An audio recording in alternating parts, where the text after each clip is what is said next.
Time now for Football Night in New York. We are joined by our NFL insider, Ralph Vacchiano, and Mark Malusis. And Ralph, what was the bigger issue? Daniel Jones throwing that killer pick, or Saquon Barkley's inability to run the ball behind that offensive line? Well, I mean, the pick obviously was the turning point. The Giants probably have the lead in the fourth quarter if he doesn't throw that awful interception. But to me, the biggest issue was not being able to get Saquon Barkley going. And you know how good he is. So for him to get just 6 yards on 15 carries, 8 of those carries went for negative yardage. That gives you a sign of how bad the offensive line had to be. And with him basically taken out of the game, you got what you're going to get. Everything is on Daniel Jones' shoulder. He's going to be pressured like crazy, and he's still young. Eventually, a mistake like that is going to be made. This team just cannot operate if it's one-dimensional.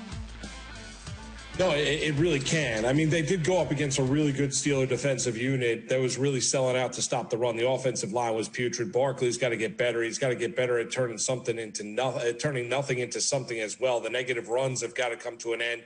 You know, we certainly saw in some of the pass patterns his athletic ability shining, but that ground game has got to open up. The offensive line has got to get better. Listen, the interception by Jones changed the context of the game. I mean, it really did. It was a hell of a play by Bud Dupree. The effort play by the linebacker for the Steelers.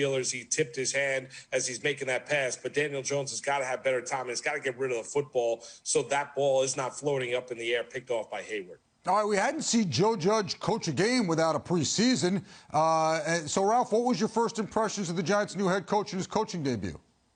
Well, I thought a couple of things. I thought that for the most part, you know, you didn't see – you saw a fairly sound defense. There weren't guys running free in the secondary like we used to see with the Giants. You didn't see really, I mean, you saw technical things of the offensive line not working well, but not a lot of the big, glaring, obvious mistakes that we had sort of gotten used to by a lot of the players. And the other things, I thought he was pretty aggressive. You know, offensively, they either threw downfield or tried to throw downfield a lot more than we've seen, you know, maybe since Kevin Gilbride was the offensive coordinator here. And defense, you know, it bit him a couple of times, but Patrick Graham is clearly not afraid to bring some pressure. And, you know, he found a way to get it. It wasn't great on Ben Roethlisberger. It didn't affect him as sometimes it just doesn't with him. But he blitzed a lot, and he even found a way to get Leonard Williams a sack. So I liked the aggressive approach by both sides of the ball.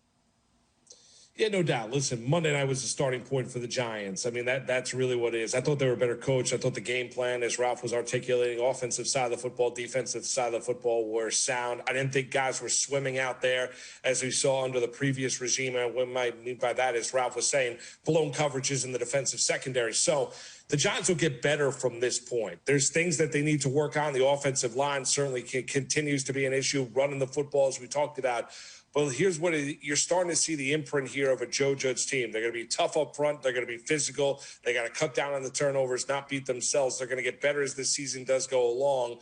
I think for a team that clearly, if they turn that muff punt into a touchdown early, and if Jones doesn't throw that pick, we might be talking about a Giant victory over the Steelers instead of a loss. Mark Malusis, Ralph Vacchiano, appreciate the insight, gentlemen. Thanks so much.